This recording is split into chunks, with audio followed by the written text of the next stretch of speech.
What's up mga ka-Big Bites? Cooper pinakitaan si Curry, bumawi naman agad si Steph.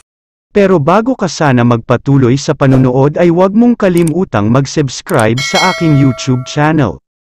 May isang nakakagulat na update lang muna tayo sandali tungkol sa future Hall of Famer na si Russell Westbrook, dahil may isang malaking company team sa Europe na handang mag-offer sa kanya ng pinakamataas na kontrata. Ayon sa champion ng Euro Cup na Hapoel Tel Aviv, biggest contract in the history of basketball daw ang ibibigay nilang kontrata kay Russell Westbrook, mukhang mas malaki pa nga sa sweldo ng mga superstar sa NBA. Dito na din naglalaro ang ilan sa mga former NBA players tulad na lamang ni Patrick Beverley, pero ayon kay Russell Westbrook ay mukhang hindi niya tatanggapin ang offer kahit gaano pa kalaking pera ang ibibigay sa kanya. Sa katunayan, handa daw siyang tumanggap ng veterans minimum salary sa NBA, kahit gaano pa kaliit ang sweldo na ibibigay sa kanya ay okay lang, basta makapunta daw siya sa title contender na magbibigay sa kanya ng kampyonato bago mag-retire. Samantala, lumipat na tayo sa balita tungkol kay Cooper Flagg, siya na ang siguradong top overall first pick, dahil umamin na ang Dallas na siya na talaga ang pipiliin nila.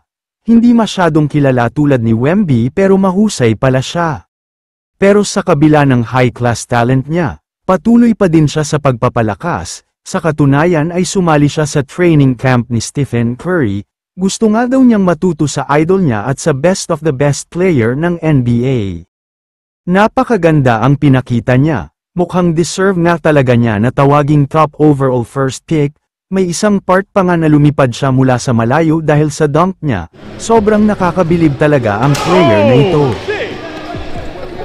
Pero syempre, hindi magpapahuli sa laro ang greatest shooter of all time, sinagot niya ang dunk ni Cooper Flagg sa pamamagitan ng tres, isang deadly dagger look pa ang ipinakita ni Curry na pahiwatig na siya pa din ang the best. Ayon kay Flagg, sobrang dami daw niyang natututunan kay Curry. Masyadong mataas nga daw ang basketball IQ nito at sobrang magaling talaga. Kaya hindi daw nagkamali si Flagg na maging idol niya si Curry simula noon pa. Nang tinanong naman si Flagg kung saan o anong team niya gustong pumunta, sana daw ay maging kakampi niya si Curry. Pero alam niyang malabo mangyari ito dahil Dallas ang pipili sa kanya. Pero kung may trade daw na mangyayari ay sana makapag-GSW siya.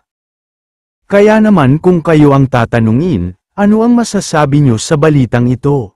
I-comment mo naman ang opinyon mo tungkol sa tanong na ito. Dito na muna nagtatapos ang video na ito. Maraming salamat sa panunood mga ka-Big Bites. God bless sa inyong lahat.